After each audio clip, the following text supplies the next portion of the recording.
Zoroastrianism. Just to be reminded a little bit where this comes from. Way up here we have the Aryans in the steppe lands of Central Asia.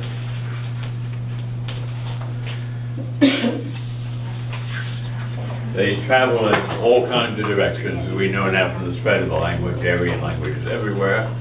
But the ones we're interested in, some of them go down this way to India,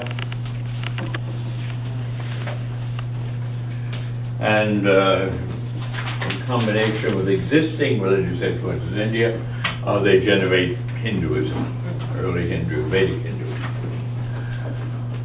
Some of them also go this way.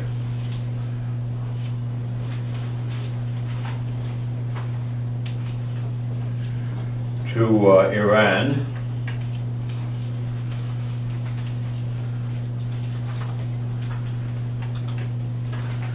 First to Western Iran, and then to, first to Eastern Iran, and then to Western Iran. The other way around.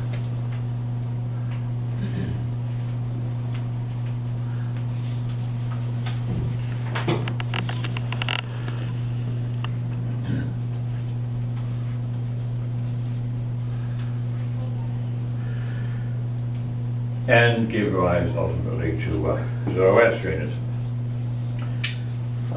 So the background of Zoroastrianism and of Hinduism is identical. It's the religion of these nomadic peoples who lived up in Central Asia. And we have a lot of material about before Zoroaster, which is in the Zoroastrian literature. And the same old gods come back again. You know, Indra and so on, ones we saw when we talked about Hinduism. Now by the way, let me remind you, Iran is just a chain spelling from Aryan. It's Aryan land. And Aryan was a word meaning the noble ones. It was a title they gave themselves, kind of a proud title, the noble ones. Okay, now, what happened? All we have to go by is the Zoroastrian literature. Hope I brought some of it, yeah. And Zoroaster, his dates have been argued about for a long, long time. There's now a pretty general agreement that Zoroaster came into the world. There was a real living, breathing Zoroaster, and he came into the world between 1400 and 1200 BCE. Now that's a 200-year gap, a small gap by the standards of people who study that kind of thing. That would make him pre-Moses, and therefore pretty much everything except the beginnings of Hinduism, which comes from the same root. It's pretty clear that he was a priest. It's pretty clear that he too came from the steppe lands and came down into what we now call Iran. And while he was there, he had a revelation, which of course becomes increasingly dolled up in the retelling. But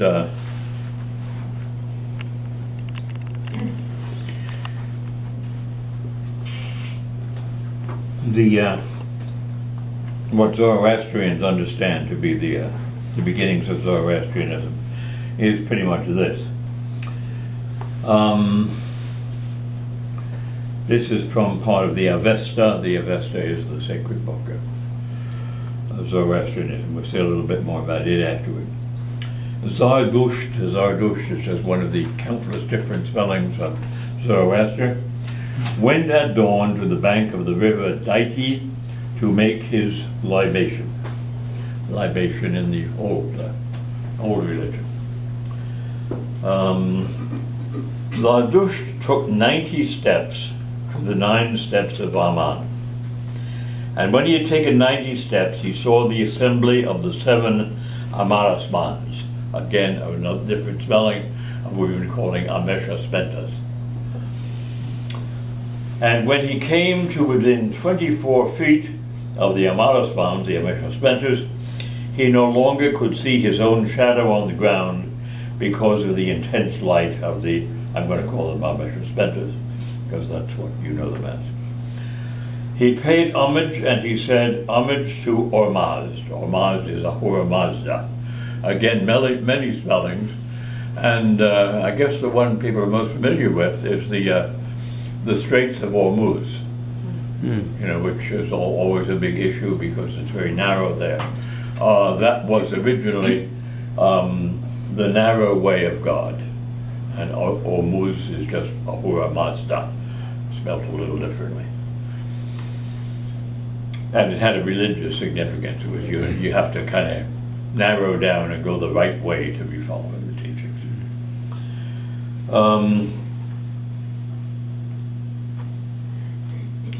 So Drush paid homage because of the great light of that, and he said, homage to Ormazd, homage to the Ameshaspentas, and he went forward and sat in the place of seekers after enlightenment. Now there was typically, goes on for gurus and so on, there was a kind of disciple seat where you sat at the feet of your teacher. That's what he's going to. Only his teacher is God.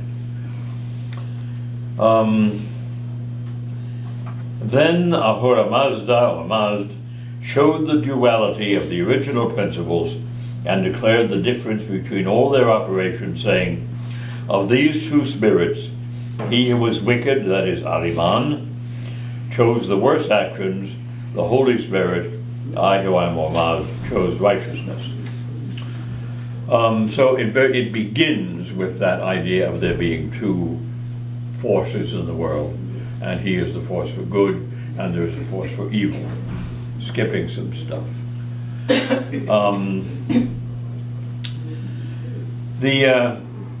That idea, the idea of the world being a world in conflict between good and evil, is the central insight of Zoroastrianism.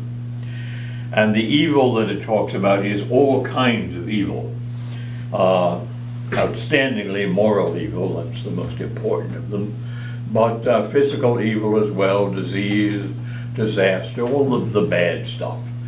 Things that any normal person would say are unfortunate or evil or bad, whether moral or otherwise.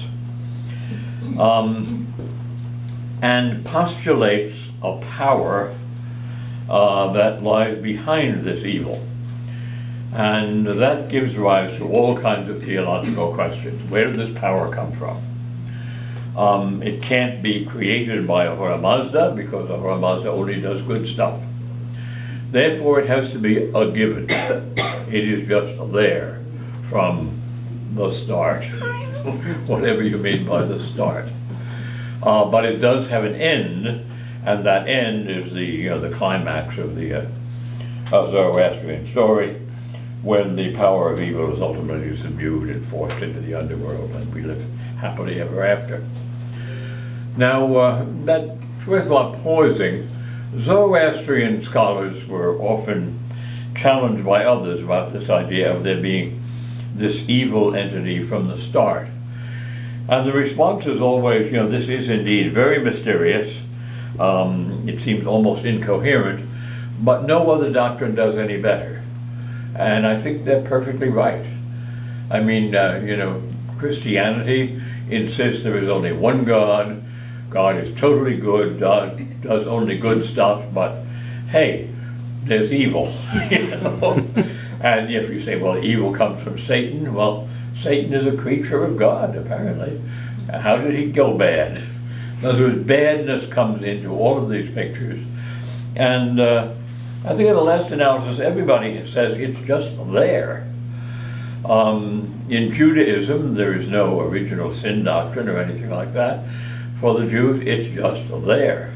It's within human beings, it's within our world, it's a given. And nevertheless, the religion is concerned ultimately to overcome it, or at least to put people in a place or position or circumstances in which it's no longer operative.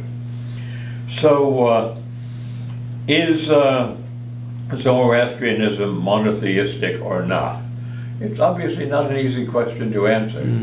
Ultimately, there is one transcendent power that determines everything for all eternity.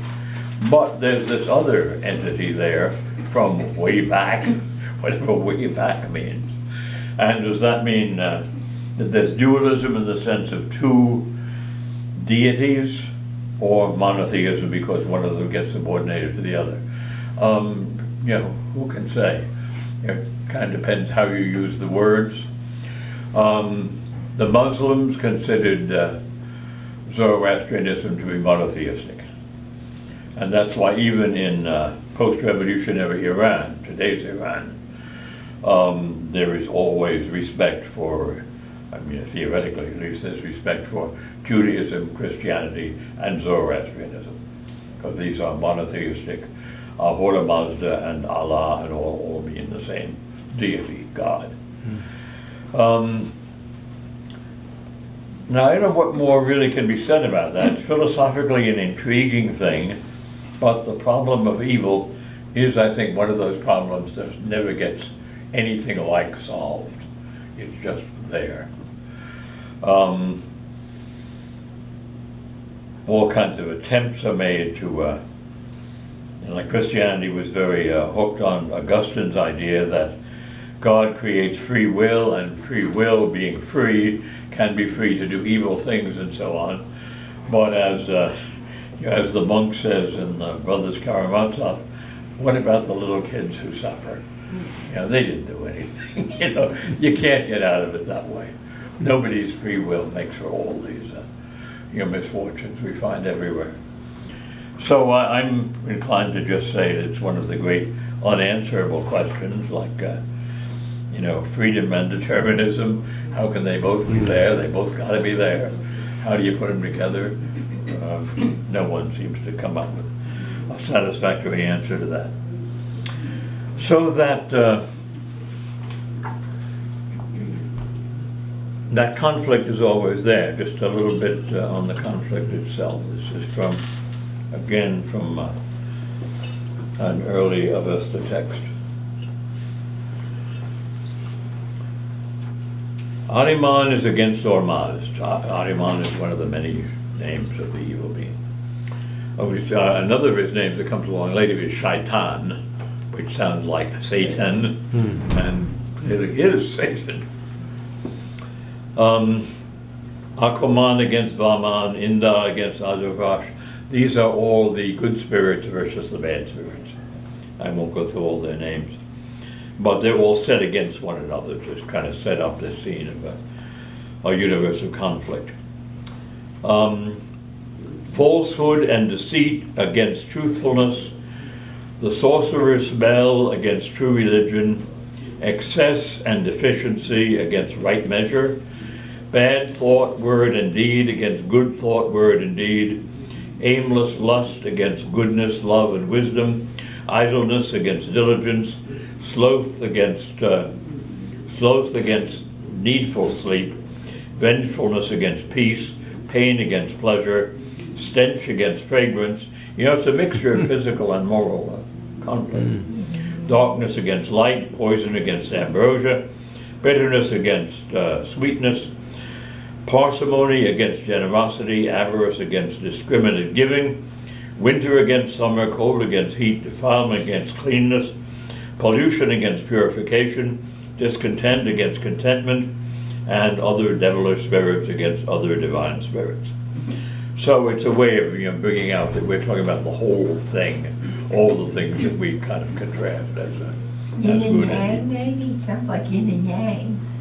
No, it's not like yin and yang, because neither yin nor yang is evil. They're different, but neither one of them is evil. Oh, okay.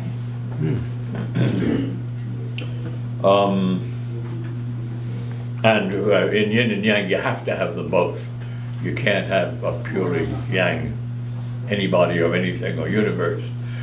Their combination is what makes reality. Whereas here, getting rid of the bad stuff is desirable. They would go on drought against irrigation, impurity, etc. So this comes up again and again and again. In Zoroastrian preaching and so on, there's always take a look around you and be reminded that we live in a universe that's in conflict. And the conflict that you can deal most with is the conflict within yourself. Because within each individual, there are promptings of evil and promptings of good. And that reminds you very much of the Jewish thing, which does not accept original sin, but takes the view that there are two principles within each human being, one of which is good and one of which is bad. The Yetzer Hatov is the good one, and the Yetzer Hara is the bad one. Yetzer being a kind of little, what could we say, sort of a micro spirit or something. Not to say it's in you, it's part of you. And all your life long, you have to try to keep the good one uppermost and the bad one lowermost.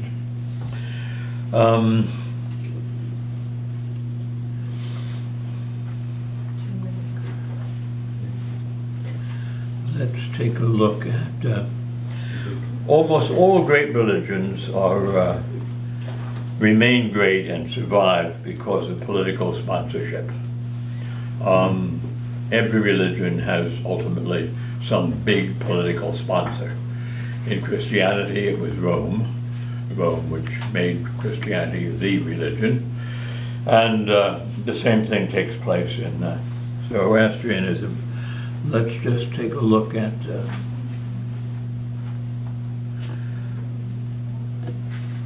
narrative of the beginning of that.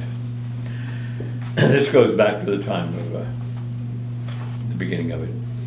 After the last question of the 10 years of consultation to Zoroaster, he parted alone at the council and command of Ahura Mazda to the court of Vishtaspa. Vishtaspa was a mini emperor in Iran.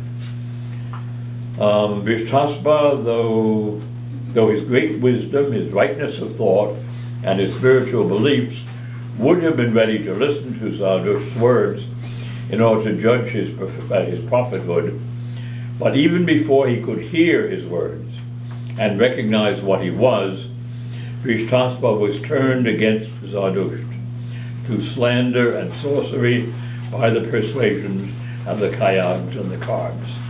Kayyags were corrupt political figures, Karbs were corrupt priests.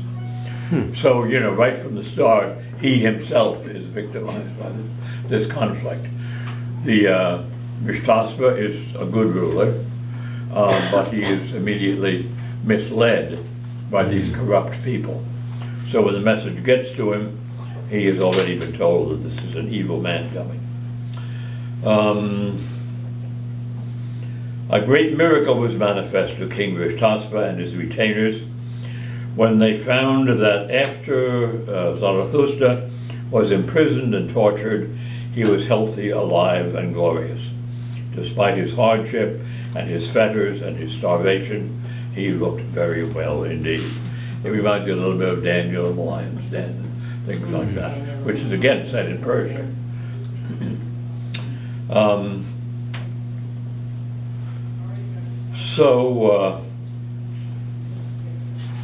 He works miracles then, and Vishtaspa recognizes that he is a great prophet, and Vishtaspa kind of adopts the religion, and therefore the religion spreads to all of Vishtaspa's followers. And that's how it first gets anchored in Iran. Subsequently, it has its ups and downs, but more ups than downs, and it continues to spread, thriving at first in the east, then in the west, and finally all through Iran.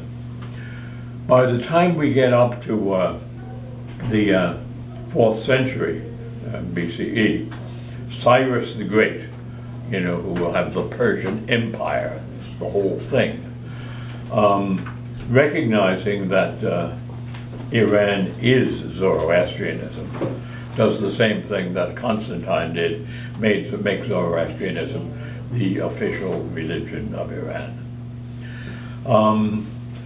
So when the Jews go into captivity in Babylonia, Babylonia then occupies Iran, and Iran is full of Zoroastrianism. When the Persians conquer the Babylonians, the Zoroastrianism remains and grows because Cyrus now makes it the official religion. So my point is, once again, that the Jews of the Persian, the Jews of the Babylonian and Persian captivity would have had Zoroastrianism in their face constantly. It's the milieu that they moved into, if they moved into Iran. Zoroastrianism continued to do fine until Alexander the Great, and then there were anti-Zoroastrian movements, but they recovered again and had a great deal of influence even with Alexander's successors, particularly the Seleucid Hellenist rulers. So in Babylonia, in Persia, and after Persia, back in Jerusalem, Zoroastrianism is there, adopted by the Hellenists and present, sort of authorized by Cyrus and prevalent before Cyrus. Now, all of this is just by way of saying that the sudden appearance in the New Testament and in the little Jewish literature we have between the Testaments has all these things that Christians take for granted because they're all through the New Testament. But, we've been looking at the Old Testament, none of them are there. I mean, Satan is in the Old Testament and he works for God. He's kind of God's FBI director. He's checking on people's moral credentials. Satan in the New Testament is not working for God. He is the author of evil. The world, Paul says, the world is under the dominion of Satan. So many other things as well. Once you see these parallels, other things strike you. Zoroaster had a virgin birth. Virgin births occur in a number of religions, and it always means that the individual has something specially divine about him from the start. The conflict between good and evil, very present in the New Testament. And what do you do with it? You try to overcome Satan, but ultimately you look for a savior. In Zoroastrianism, there will be a savior called Saushant, and Saushant is very much a Messiah figure. There will be three saviors, and the last one, in the third era of the Zoroastrian calendar, will bring the end, the ultimate overcoming of evil and of So what Satan. years are we talking about? Was Zoroastrianism, what years? What years for what? What years? Was it 20 BC, 1100 BC? Oh, did you come in late? Yes. Oh, I began with that. I'm Yes. sorry. No, no problem. Yes, I should. No, I just realized that I thought maybe I... Oh, well, if you already covered it, never mind. Between 1400 and 1200 BC. Okay.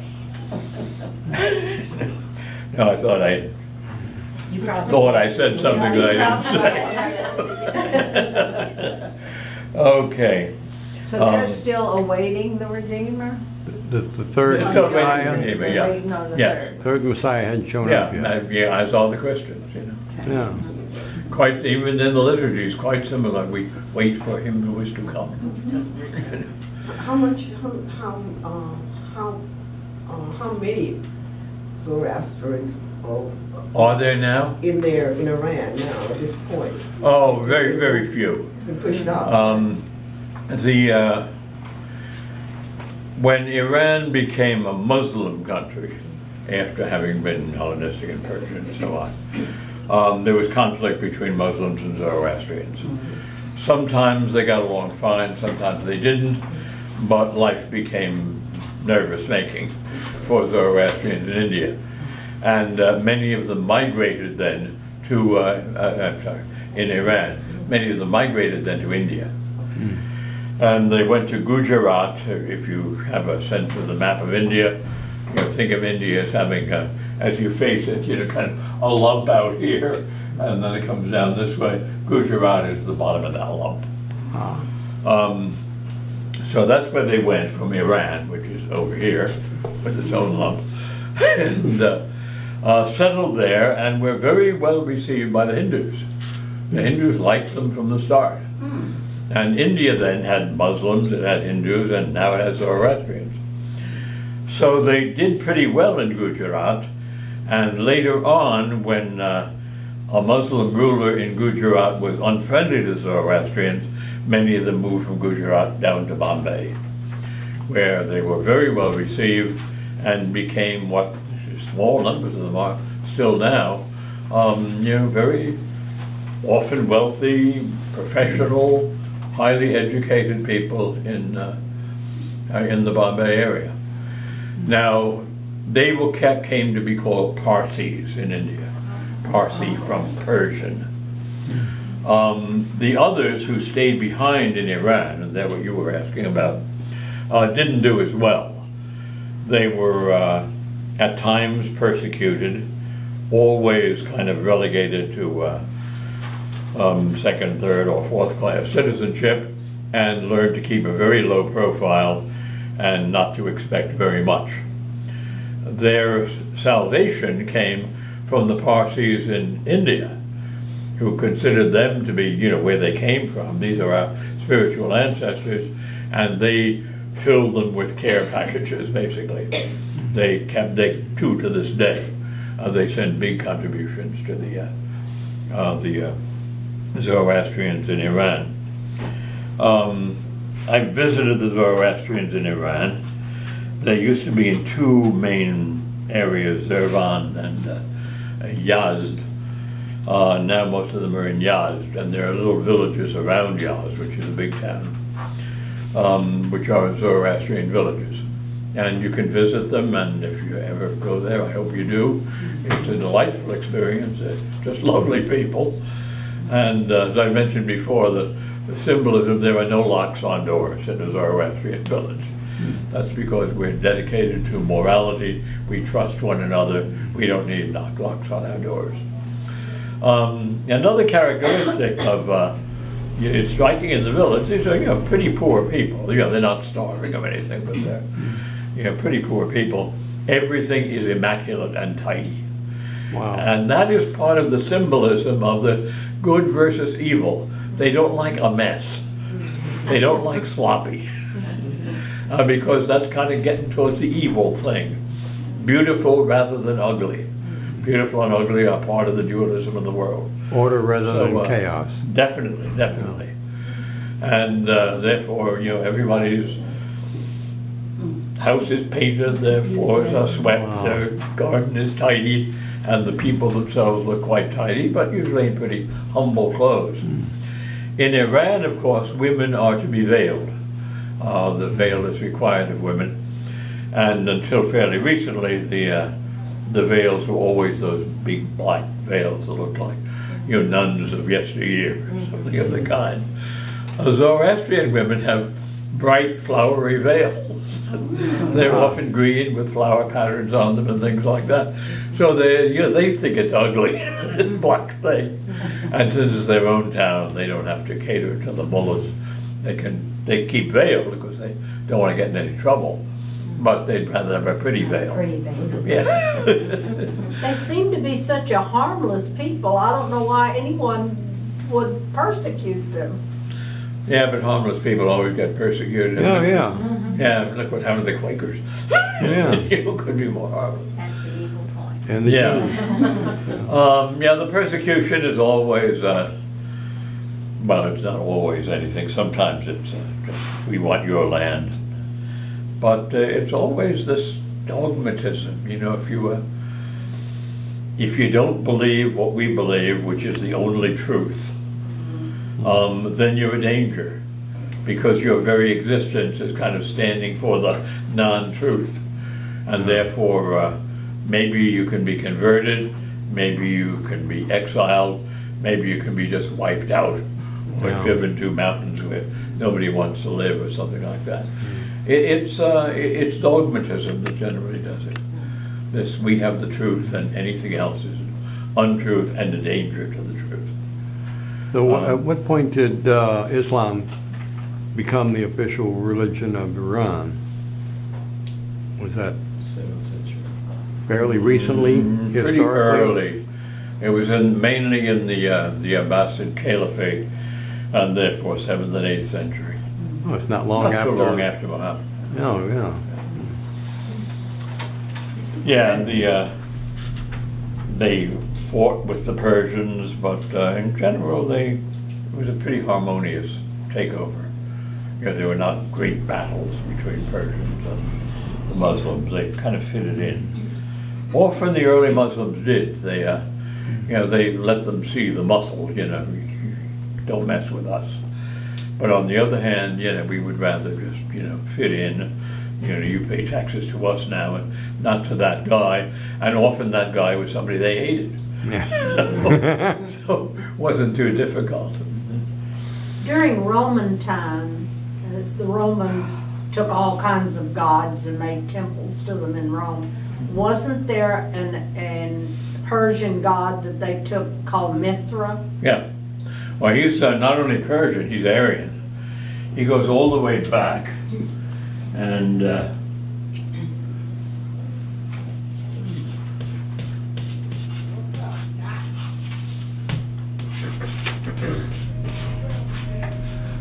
Mitra is the Aryan god, and the Zoroastrians rendered it in their own language as Asha. The word itself is somewhat interesting. The English word that corresponds to Mithras and Mitra is meter, measure. And that's what it stands for, good measure. Everything being fitting together right. And therefore, Mitra stands for order, the orderly combining of people and their environment and other peoples and things like that. So yeah, they did take over Mithras and had even temple commemorations of Mithras. The Romans knew Zoroastrianism and wrote about it. Even in Plutarch, you get descriptions of Zoroastrianism, and in others as well. So did the Greeks. Aristotle has something on the Zoroastrians, and other, you know, really illustrious figures in Greece and Rome. But these weren't real people. No, these are deities. Those are just. And for the Zoroastrians, Mitra is a principle, really. It's you know, the God wants Asha, wants Mitra, God wants an orderly universe.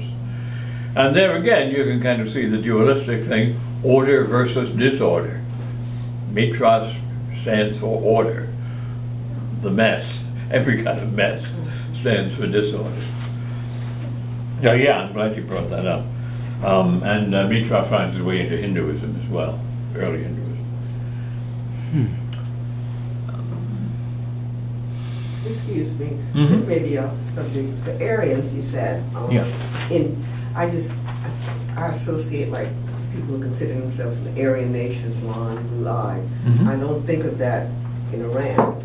No, How does that correlate? Iranians are, most of them are pretty light-skinned, but, you know, not the kind of, you know, Polish, German, blue-eyed blonde type at all. That identification of Aryans with blue-eyed blondes comes straight from Hitler. That's Okay. an I was aberration. gonna just say made that up. I associated that. Yeah. Which was kind of ironic because Hitler was neither blue-eyed nor blonde. Yeah.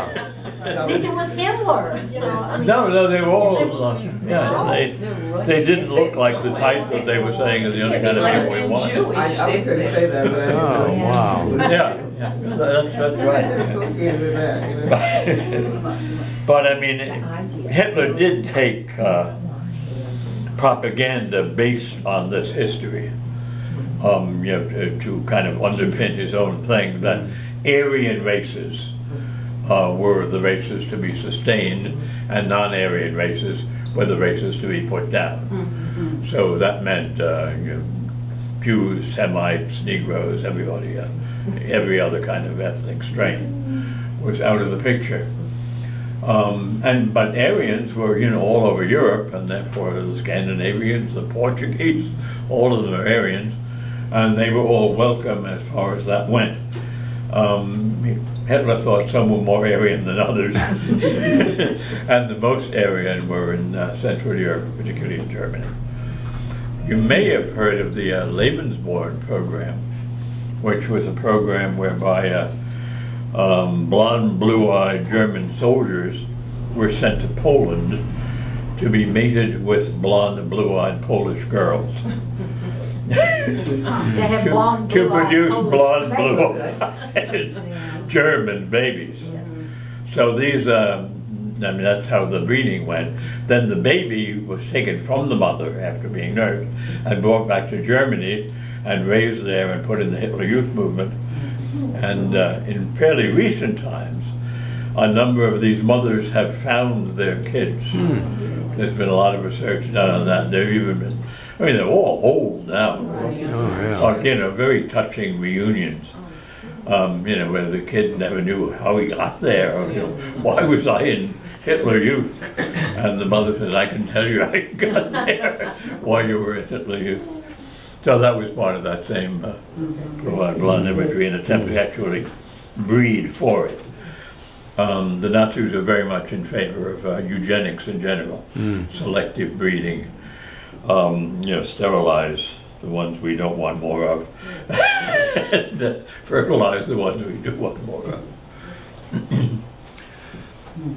Luckily, it didn't last too long. Yeah. No, it didn't last too long, but it certainly made a big dent.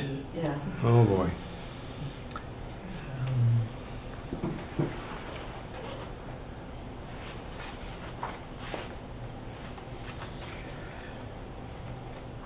So what I'm really trying to do now is give you an idea of the stuff in Christianity and Islam and Judaism that you don't see in the Old Testament at all.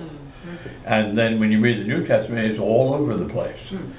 I mean, there's Satan and all his little helpers. I mean, just like there's the same thing we've seen in Zoroastrianism. There's resurrection of the body. That's Zoroastrian. There's a final judgment for each individual and a judgment you know, for the world at the end. And there's a Messiah called Soshan. How do you spell that? Soshan, yeah. That was the first one? There's three of them.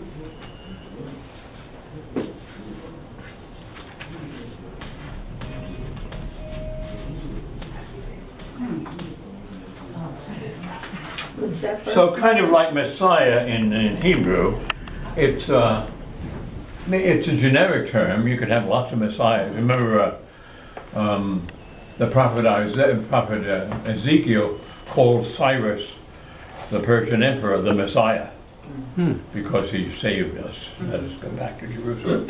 So the term can be used in a much looser sense than the theological definition. But yeah, there are going to be three successive Soshans, and the third one will be the grand finale.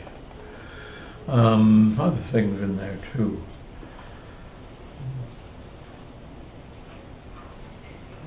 Okay, question. In India, the Parsis put the body out for the vultures. That's right where I was going. Go the ahead, bones. yes.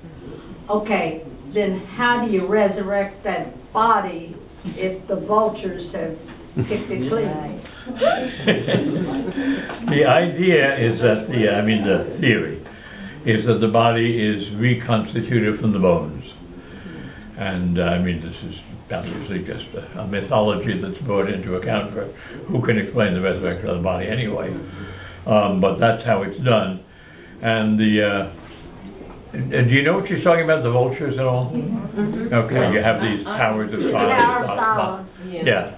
And the vultures pick the body, and then when they've cleaned the body, the bones are put down in a kind of grave. What is it? Maybe Gandhi. Gandhi was friendly to the Zoroastrianism, but I remember, the Hindus, of course, cremate. And but Gandhi one time said he hears Christians sort of horrified at the Zoroastrians having the corpses of their loved ones devoured by vultures. They prefer to have them devoured by worms. Yeah. Which is kind of a neat put down. And actually the Zoroastrians do see it that way. They see it as cleaner, neater, tidier. Yeah. The vultures are part of the cleanup crew of nature. Definitely, yeah. Well, they are. Or they're protected species. Yeah. Even in Christianity, once the afflictions go away, they put them out where their still are. I think she said they're channels or I something. once had a picnic attended by numerous vultures. Was in Big Bend National Park in southern Texas, and we were way out in the desert, and we had brought snack stuff, and we eaten most of the snack stuff, except my wife had brought an incredible number of cauliflower sprouts, you know, just dip and eat cauliflower thing. So we had a lot of them left, and we sat down, we were hungry again, to have a drink of water and eat them, and a vulture flew down right in front of us. So I broke off a piece of my cauliflower and tossed it to the vulture, and I thought it wouldn't eat it. It gobbled it down, and the next thing we knew, we were surrounded by a very polite ring of vultures that never came any nearer, each waiting in turn for a piece of cauliflower. It was hilarious. They were you couldn't have asked for more polite picnic company. Not like ants, huh? No. I never thought a cauliflower would attract a vulture. Wow. Certainly did. Did you die? Did you say a prayer that you wouldn't die? Oh. I didn't know whether they were circling down for me or for the cauliflower. Okay.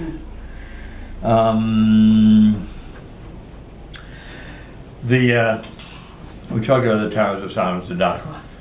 The service, religious service in Zoroastrianism is carried out in the home or in a fire temple.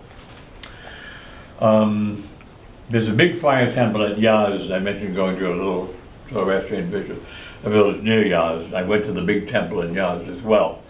And there's a big fire burning in the middle of the temple. And this, Zoroastrians get upset about this because they've been often accused of worshiping fire. They do not. The fire is a symbol. It's a symbol of light and cleaning. You know, fire purifies and it brightens things up. So any formal religious service by Zoroastrians must be in the presence of a fire. Every home has one. You know, a little, you know, a kind of candle-like thing. It's not candle, it's a little wood with a little alcohol or something like that on it. That's kept burning, and if the family prays in the home, they pray around that. They should also pray now in the presence of texts of the Avesta. They couldn't before because it wasn't written for many, many, many centuries. But now having a little of the scripture there is desirable. What do you do at the service? There's no church structure. There's no, you know, Zoroastrian pope or bishop or anything like that. It's entirely, really family, more even than congregational. Families will get together in the larger temple sometimes, but most of it is done by the home. Or a couple of families may get together, just you and your neighbors. And what they do then is recite special prayers, including a creed, and sing hymns, which have quite a bit of doctrinal content. And the hymns, called the gathas,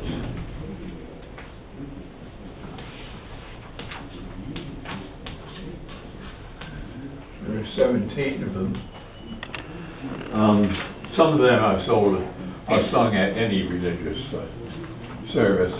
And these are believed, and scholars think it may be right, to have been written by Zoroaster himself and transmitted orally for century after century after that.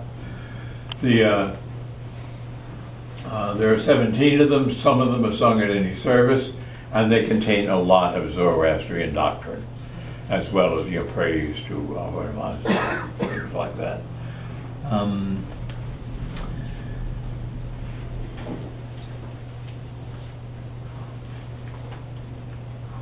How does one become a Zoroastrian? Are you born into it, or? That's been taken up by the last big international Zoroastrian conference was, I think, in 1990 or something like that. And that question was raised then. Most of them are born into it. There aren't too many people trying to join, but you can. In other words, if you accept Zoroastrian doctrine, and are accepted by other Zoroastrians as one of them, anybody can join.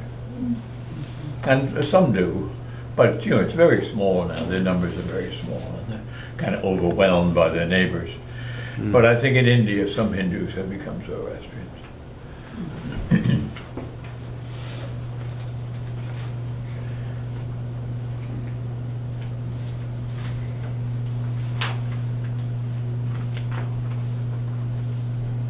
They don't believe in reincarnation, right? They just, They do not believe in reincarnation. Okay. No.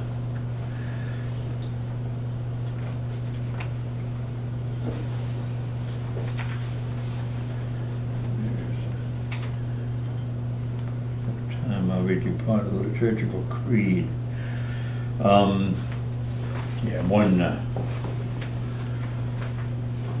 thing that I haven't mentioned, the kind of slogan of Zoroastrians,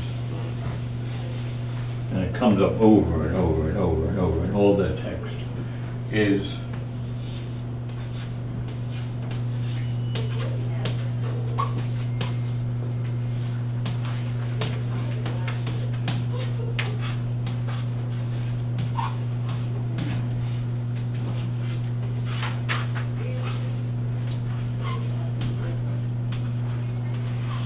if you ask Zoroastrians kind of what they stand for, that will be the answer. Good thoughts, good words, and good deeds. And Zoroastrian moralizing, will develop that. What are good thoughts? They're kind thoughts, constructive thoughts. What are bad thoughts? We all know all too well. Words, again, no lying, no deception, no making people feel bad needlessly by the way you talk to them. And deeds, finally, beneficence and so on. They've always pushed education. They want everybody to be literate. In Iran, it's hard for them to do that now because they are very poor. But they teach their kids, or they'll get somebody in the village to teach them. But education has always been important for them. The Parsis tend to be highly educated. University people. Both men and women? Both men and women now, yeah.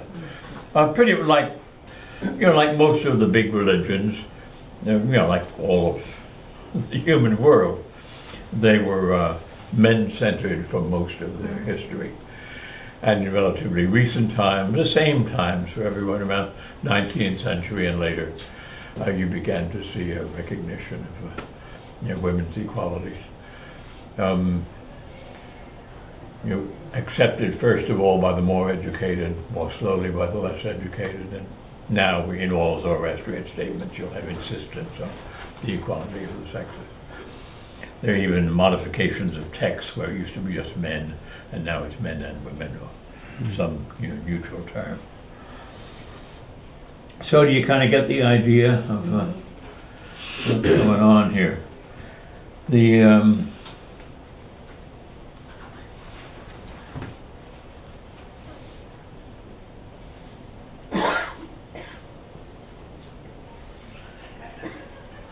We talked already about the Chinvat Bridge, which is the judgment. There too, a thing worth noticing is at the Chinvat Bridge, what happens is you suddenly see yourself as you really are. In other words, it's not some being saying, you're according to this book you did bad thing 1, 2, 3, and 4. But it's just an illumination where you see either how rotten you are or that you're really pretty okay. And it's that realization that makes you able or unable to cross the bridge into heaven, use an equivalent. Another curious parallel that's been brought up a lot is sheep were the big herding thing in Palestine and for the Jews, and you get the good shepherd.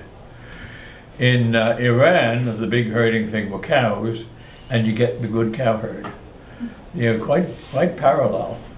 You know, my cows know me and all of that. This is a Hora Mazda, the holy cowboy. But exactly the same pattern. We are his herd. He takes good care of us. There's also, although cows were sacrificed, I'm interested myself in the fact that very respectful references to cows come up all the time in Zoroastrianism. And I wonder if that has anything to do with the Hindu cow protection thing. Could it have been a Zoroastrian influence? Because nobody's been able to figure out how it got into Hinduism. But it comes up again and again. Initially, Zoroastrianism had animal sacrifices, then they stopped, you know, just as the Jews did, just as many others did. And their services now, you know, prayer and preaching and talking and so on, and singing. They're big on music, and one of the most popular terms for heaven is the place of song. And there are many different terms for heaven, but the place of song is a popular one. Did they eat meat? Yeah, they eat meat, yeah. Yeah, their eating habits are, they're pretty much insistent on just kind of moderation. What they worry about in eating is overeating or undereating. Nobody should be starving and nobody should be overdoing it. It's part of that, you know, the Ashtamitra thing, measured eating, measured everything. So you don't really see, in fact they have some rather resounding condemnations of extreme asceticism. You know, they kind of like the Buddha. You know, what good does this do? Just beating up on yourself. You know, what you should seek is moderation, and also enjoy good stuff. Enjoying good stuff is part of the work of Ahura Mazda. So nothing special dietarily that way. They used hauma, which is soma, only in Iranian, and that was sometimes put on an altar and burned, and so, you know, the Ahura Mazda got a whiff of it too. But I don't find any reference to them using it as kind of stimulus for war, the way the other Aryans did in northern India. But it's the same thing, this hallucinogen, which seems to have been a mushroom, and no one is quite sure what it is now. But it's spoken of very reverently as a gift of Ahura Mazda. And I never see anything about, you know, since they do have a lot on, you know, behaving yourself, I never see anything warning you not to get high on Homa or anything like that. I guess that just didn't happen. No? Or if it did happen, you'd be kind of out of the picture because you'd be obviously immoderate. So many of these things reappear in first in Judaism, and you know we just have that big gap between you know, a gap of centuries between the last records we have of biblical Israel and the next thing we got is the New Testament. And there's very little information about what went on in between. But we know where people were, and a great many of them were still right there in Iran, in Babylonia, and then a lot of them were in the Hellenistic realm, and getting Hellenized all the time, and Hellenism at that time was greatly influenced by Zoroastrianism. But I think Christians don't generally recognize that what a different world it is that's presented in the New Testament and what's presented anywhere in the Old Testament. You know, Satan and the demons and the possession and all of this and the Messiah and judgment, or none of that's in the Old Testament. None of it. You know, the great climax in the Old Testament may be a great battle, but the upshot of that great battle is Jerusalem is okay now, and others may come to Jerusalem because we're so great. I mean, it's very this worldly in that sense. It's not an end of the world. It's not a, you know, moving into a kind of transcendental realm, but just, well, getting the promised land back and having it really work. So, I mean, that's why I stress that. There's so many things that, so many discontinuities between the world of the New Testament and the world of the Old Testament, and the things that explain it certainly must include Zoroastrianism. I mean, certainly Greek thought as well, but Zoroastrianism, which was influenced by Greek thought. So, okay, that's why I kind of linger on that, and we'll do a quickie on Judaism next time. You all got a page on Judaism, I think, didn't you? Yeah, I wasn't here when you gave it out. Just You were not, okay. Have you got one? I think I do. Yeah, those were the ones I don't have.